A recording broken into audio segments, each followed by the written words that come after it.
Hey everyone on Tumblr, my name's Laura. I'm the runner of this blog, obviously, and I just wanted to answer some questions posed to me by someone via my message box in a slightly more interesting way than just posting the message. So here goes. As I say on my blog thing, this is primarily an Oxford advice kind of thing, but obviously a lot of these things will be applicable to Cambridge, but I didn't apply for Cambridge. I have no experience at Cambridge. In fact, I've never even been to the city, so if you are applying to Cambridge, if you're doing the bridge part of the Oxbridge, don't take everything I say as gospel. That's all I'm saying. So anyway, I've already wasted 45 seconds, so I'm just going to get on to the questions. These questions are from the lovely Roller Coco, whose name is also Laura, which I think is pretty cool. She has a lot more hair than me. Not that I've been stalking. Anyway, first question. Did it matter that I had no clue about the history of art before I applied?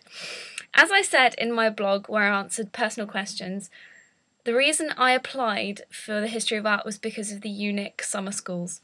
Now, I'm not ashamed to say that I applied entirely cynically to this because the history of art had the best acceptance rate. It had a sort of 13% acceptance rate rather than the 6 or 7 of any of the other ones I was interested in. So that was primarily the reason that I went for it.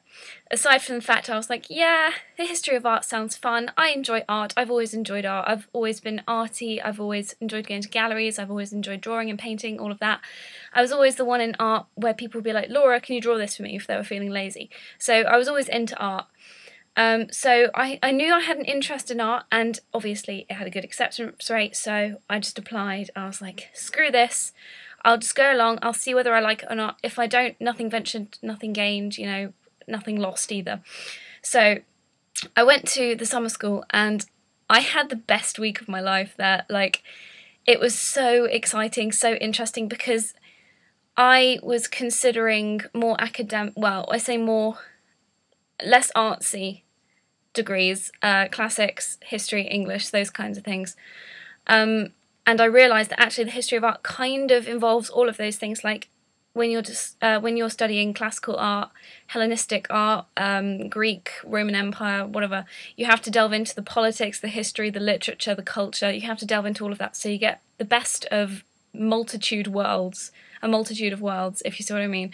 So for someone who is as unable to make a decision and as sort of universally nosy as me, it was the perfect thing. So that was the story of how I got into it. Did it matter that I had no clue about what the history of art was? Not particularly. You're going to university to learn about it. Like, now whenever I'm feeling really insecure about, oh my god, I know nothing about art history, because, I mean, compared to most people, I know absolutely nothing. I'm really trying not to swear in this video. It doesn't matter. You're going to university to learn about it. That's what I figure. So long as you have a genuine interest and a genuine passion about it, and you can think about it in an innovative and interesting way, I don't think they're going to care whether you can give sort of the canon of artists from 2000 BC to, you know, right now. They're not going to care whether you can list that. How did I learn more about it? Well, essentially, I always read the Guardian culture section, things, bits and bobs of that kind of thing around the internet, but what was really definitive for me in terms of populating my knowledge of art was this book. As you can see, Blue Peter Style, this is one I made earlier. It's not really. In fact, I made this a heck of a lot earlier, because this is the very book that my mother used on her degree back in the 70s, and this is actually a 1952 edition. So this is Ernst Gombrich's The Story of Art, and it was written for children, but it's pretty harrowingly dense, so I'm not quite sure what kind of kids were reading this, but it's essentially sort of everything in art looked at from a critical perspective. So that's what I read to get myself into it. If you're wanting to apply for history, Laura, who asked me the question, said that she wanted to apply for history. I would recommend history books on, you know, sort of critical history books on eras that you're interested in. Like, I read a really interesting book by John Adams on the Cold War, because I studied that at A2. I also read a really interesting book on the French Revolution and Napoleon, which kind of juxtaposed Napoleon's love letters to Josephine and the whole course of the war and the course of his political career, blah, blah, blah, all of that. So just read what you're interested in, basically, because that's what you're bringing to the university, what you're interested in. And that's what you'll get from the university as well, because, you know, it's preparing you not in a set academic way, it's preparing you in a personalised way for the world that you want to live in afterwards and the career that you want to follow. So read what you're interested in, but read. Read a lot. Please, I cannot stress that enough. I did not do enough reading. Read as much as you can, and that is a hell of a lot easier said than done, believe me, but try, okay? So in terms of reading around, just what you're interested in.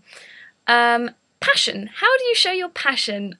Okay, if you haven't gathered this already, I'm a really excitable, energetic kind of person, so it was probably a bit easier for me to get across my excitement about art than it might be for other people. Nevertheless, what I'd say is just pick something that actually genuinely interests you to talk about in your personal statement and in your written work you have to submit. Like, even if that means going outside your curriculum at A-level or baccalaureate or whatever you're studying, Scottish Highers, etc.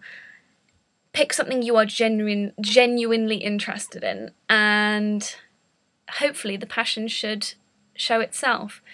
If not, if you're still feeling that you might be looking a little bit dour and a little bit, you know, not that impassioned by it, just add as much information as you can collate as possible. Make it look like you've really read around. Don't be cynical about this. Like, only do this if you're really genuinely interested in it. But if you're feeling it's not coming across very well, use lots of different sources, compare perspectives, make it seem like you have a well-rounded view, which I'm sure you will have because, well, you know, you want to study that degree. So I'm kind of taking that as a given. It's quite difficult to translate passion into the soulless, is it 2,000 or 4,000 characters of UCAS? I can't remember. But give it your best shot, basically. That's all I can say. Try and show your personality in it. I'm actually in the process of writing a really, really long advice blog about personal statements and written work and UCAS. So bear with, in the next couple of days, hopefully that'll be up. And maybe the other question, how did I look appealing, will be answered in that. I can also put up I think I actually will put up my written work essay. I won't put up my personal statement because I don't really want you guys to plagiarise that, and so far no art historians have contacted me, so I'm guessing that you probably wouldn't want to copy-paste what I put, because it's an art history one, not a relevant one. I'm sure you wouldn't, but plagiarism, not good in Oxford. It's like cardinal sin. Interviews I will deal with in a second video because this is getting really, really long. So I hope that will help you with the application process a little bit. This is all based on my experience. My experience is going to be different to anyone else's. My views do not reflect the views of the University of Oxford, ETC. This is not me telling you what to do. This is just my experience.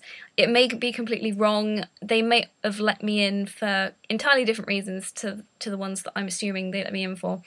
And to be honest, I still have no clue why they let me in because I don't feel like there's anything in there. But I'm going in 12 days, so yeah. I hope that was helpful in some convoluted, weird way. I hope you understood what I was getting at. I don't really know how incoherent I was, and I will follow this up with an interview video later on. So yeah, cheers and bye.